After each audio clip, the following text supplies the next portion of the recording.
नमस्कार दोस्तों, हमारी आज की कहानी का नाम है संस्कार।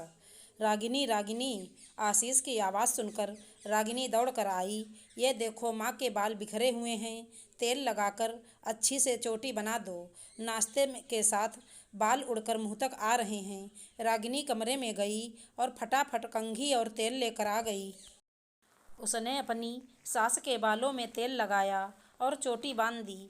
फिर रसोई में चली गई। देखा, कितनी अच्छी बहू है मेरी, एक आवाज़ में ही आकर सब काम कर जाती है। अमिता जी ने कहा, हाँ माँ, आपकी बहू बहुत अच्छी है, तभी तो उसने मेरे घर के साथ साथ मेरे मम्मी पापा को भी संभाल लिया है। बेटी से बढ़कर सेवा करती है। अच्छा मम्मी, आप नाश्ता कर लो, जब पापा पूजा कर लेंगे तो वो भी नाश्ता कर लेंगे। मैं ऑफिस के लिए तैयार हो जाता हूँ। आशीष ने अपनी मम्मी को प्रणाम किया और कमरे से बाहर आ गया। रागिनी, मेरा नाश्ता लगा दो, और सुनो, मुझे तो समय नहीं मिलेगा। ऑफिस से आने में देर हो जाएगी। मम्मी की दवाई दोपहर तक की ही बची हैं। तुम मोनू को स्कूल लेने जाओ तो याद से दवाई भी लेती हुई आ जाना। रागिनी ने हामी में सिर हिलाया और आशीष नाश्ता करने लगा। कुछ देर बाद आशीष चला गया और रागिनी रसोई में दौड़ी और सास ससुर के लिए दूध बनाकर उनके कमरे में गई। बहू, तू रोज दूध मत लाया कर। अब इस उम्र में दूध पीकर हम क्या करेंगे। मोनू को पिलाया कर, कितनी भागा दौड़ी करता है। तू पिया कर, दिन भर सबके पीछे लगी रहती है। तेरे काम कभी ख़त्म ही नहीं होते हैं। अब ये दूध यहाँ से वापस ले जा। मम्मी जी, पापा जी, मैं कुछ नहीं सुनूंगी। ये दूध तो आपका पीना बहुत ज़रूरी है। इस उम्र में शरीर में कैल्शियम की कमी हो जाती है, शरीर बहुत कमज़ोर पड़ जाता है। मोनू और मैं अपने हिस्से का दूध पी लेते हैं, आपको अपने हिस्से का दूध पीना है, आप मना नहीं कर सकते। और रागिनी अपने सास ससुर के लिए दूध का गिलास वहीं पर रखकर चली जाती है। ये बहू भी ना हमारे साथ बच्चों की तरह व्यवहार करती है। हम कोई छोटे बच्चे हैं। अमिता जी हंसते हुए बोली, अमिता, बुढ़ापे और बचपन में कोई अंतर नहीं होता है, दोनों एक समान होते हैं। बहू हमारा बच्चों की तरह ख्याल रखती है। ईश्वर को धन्यवाद देना चाहिए जो इस जमाने में इतने अच्छे बेटे बहू मिले हैं। शिवराज जी दूध का गिलास अपनी पत्नी अमिता को पकड़ाते हुए बोले, अब चुपचाप दूध पी लेते हैं, नहीं तो मास्टरनी जी आ जाएंगी। देखें हम दोनों में से कौन फर्स्ट आता है। और दोनों साथ में हंसने लगते हैं। तभी उनका पोता मोनू कमरे में आता है और दोनों को प्रणाम करता है। दादाजी और दादी जी, आप दोनों हंस क्यों रहे हैं। कुछ नहीं बेटा, ये तो हमारे दिल की खुशियाँ हैं जो हमारे चेहरे पर आ गई हैं। तेरे मम्मी पापा बहुत अच्छे हैं, हम दोनों की बहुत सेवा करते हैं, हम दोनों को बहुत खुश रखते हैं। तू भी बड़ा होकर अपने पापा की तरह बनना और अपने मम्मी पापा को बहुत खुश रखना, उनका कभी दिल मत दुखाना। जी दादाजी, यह कहकर वो कमरे के बाहर चला जाता है। रागिनी उसे स्कूल छोड़ आती है। आकर वो सारे घर को व्यवस्थित करती है, खुद नाश्ता करती है, बाकी काम निपटाती है। खाने की तैयारी करने से पहले वो अपने सास ससुर के कमरे में जाती है। मम्मी जी, दोपहर के खाने में क्या सब्जी बनाऊं? हमेशा की तरह वो पूछती है। रागिनी, जो आशीष और मोनू को पसंद है वो बना लो। मम्मी जी, आशीष तो टिफ़िन ले गए हैं और मोनू भी लंच बॉक्स ले गया है, तो उनके लिए तो बना दी थी। आप दोनों के लिए क्या बनाऊं? जो भी आपको पसंद है वो ही बता दीजिए। बहू, हमारा क्या है, तुम जो भी दोगी वो खा लेंगे। हमारी वजह से इतना परेशान मत हुआ कर, जो सब्जी रखी है वो खा लेंगे। मम्मी जी, उनके लिए सूखी आलू की बनाई थी, पर उससे आपका पेट नहीं भरेगा, मैं दूसरी बना दूंगी। और आप ये कैसी बातें कर रही हैं, आप तो घर की बुजुर्ग हैं, घर की मुख्य नींव हैं, आपके लिए मैं कोई परेशान नहीं होती हूँ। मेरी इच्छा यही रहती है, आप दोनों जब भी खाना खाएं तो भर पेट खाएं और संतुष्ट रहें, और हमारे ऊपर आप दोनों का आशीर्वाद बना रहे। जब मोनू और आशीष जी अपनी पसंद का खाना खा सकते हैं तो आप क्यों नहीं, आप तो उन दोनों से पहले हो। रागिनी ने उनकी पसंद की सब्जी बना दी और नरम और गरम फुलके भी उतार दिए। दोनों वृद्ध सास ससुर ने खाना खाया और आशीर्वाद दिया। रागिनी दोपहर को स्कूटी पर बेटे को लेने गई और अमिता जी की दवाई भी लेकर आ गई। बेटे को पढ़ाकर उसने दोपहर की चाय चढ़ा दी। तभी देखा जोरदार बादल बरसने लगे। वो बालकनी में कपड़े लेने गई तो शिवराज और अमिता आपस में बात कर रहे थे। अमिता, जब भी बारिश होती थी तो मेरे लिए गर्मा गर्म पकौड़े और धनिए की तीखी चटनी बना देती थी। हाँ पता है, और आपको सब्र नहीं होता था, गर्म पकौड़ों से मुंह तक जला लेते थे। और दोनों हंसने लगते हैं। रागिनी ने कपड़े पलंग पर रखे और बेसन घोलकर पकोड़ों की तैयारी कर ली। चाय में उबाल आता इससे पहले ही उसने पकोड़े तल लिए और चटनी बनाकर सास ससुर के कमरे में ले गई। पापा जी चाय लीजिए। उसने चाय का कप पकड़ाया और पकोड़े रख दिए। पकौड़े देखते ही शिवराज जी की आंखें चमक गईं। अरे बहू, ये अचानक पकौड़े कैसे? पापा जी, आपको बारिश के मौसम में पकौड़े बहुत पसंद हैं ना, इसीलिए बना लिए। पर आप इसकी भाप निकाल कर खाना, मुंह मत जला लेना। दोनों समझ गए थे कि बहू ने उनकी बातें सुन ली थी। रागिनी बहू सदा सुखी रहो, दोनों ने आशीर्वाद दिया। शाम को आशीष घर आ गया और आते ही मम्मी पापा के कमरे में गया। वहीं पर सबके लिए चाय मंगवा ली। आपका दिन कैसा रहा? दवाई समय पर ली या नहीं? खाने पीने की पूरी जानकारी ली और फिर अपने कमरे में चला गया। रागिनी, मेरे मन में एक बात है, मैं अपने मम्मी पापा की हर इच्छा पूरी करना चाहता हूँ। कहीं कुछ छूट तो नहीं गया? हाँ, आप इतना कर रहे हैं, पर मुझे पता है उन्हें 4 धाम की यात्रा करनी है।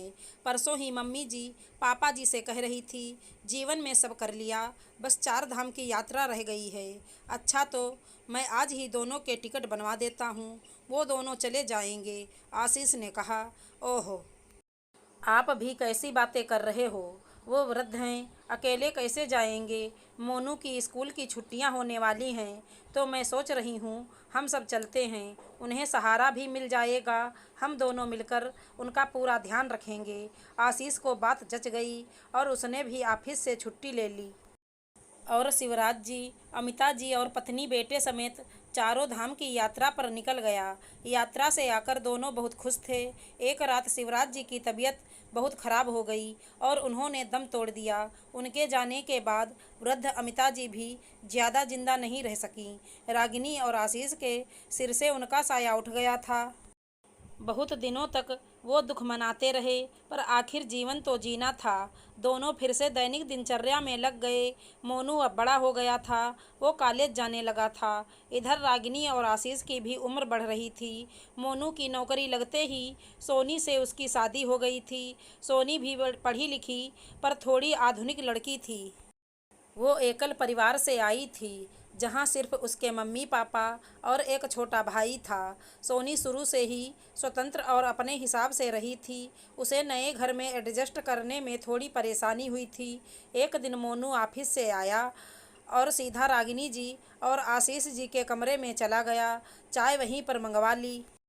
उन्हें दिन भर की बातें बताई और उनकी बातें सुनी। उस समय तो सोनी कुछ नहीं बोली, पर रात को कमरे में वो अपने पति पर बहुत गुस्सा हुई। ये क्या तरीका है? मैं सुबह से आपका इंतज़ार कर रही थी और आप आते ही मम्मी जी पापा जी के कमरे में चले गए।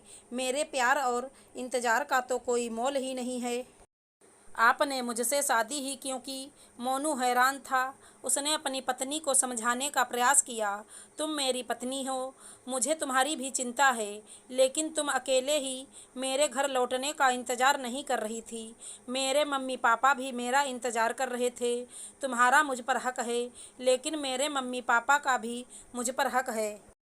तो क्या मैं 10 मिनट उनके पास नहीं बैठ सकता हूँ? मेरी बचपन की यही आदत है कि स्कूल से आते ही मैं मम्मी को सारी बात बताता था। कॉलेज में था तब भी यही दिनचर्या थी, और शादी के पहले भी। इतने सालों की आदत मैं छोड़ तो नहीं दूँगा।